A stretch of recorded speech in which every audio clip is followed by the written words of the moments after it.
আসসালামু আলাইকুম সবাইকে। ২০২৫ সালে মাত্র ২০,০০০ টাকা দিয়ে কি নিজের একটা ব্র্যান্ড তৈরি করা সম্ভব? Today is day 2 of building my own perfume brand. একটা ব্র্যান্ড তৈরির ১ম শর্ত হলো একটা ভালো নাম, যা আপনাকে সবার থেকে আলাদা করবে। ব্র্যান্ডের নাম আমাদের জন্য বেছে নিতে তেমন কষ্ট হয়নি, কারণ কয়েক মাস আগেই আমরা আমাদের ব্র্যান্ডের জন্য একটা নাম ভেবে রেখেছিলাম।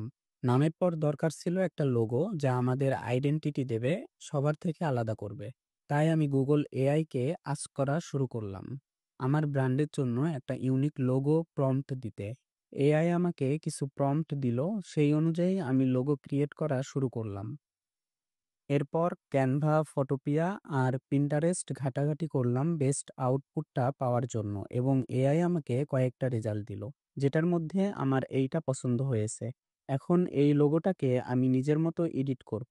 তাই আমি ফটোশপে এআই এর তৈরি লোগোটাকে নিজের মতো করে এডিট করলাম, আর সত্যি বলতে এই লোগোটা আমার ভীষণ ভালো লেগেছে। So, ladies and gentleman, introducing ইমিলার।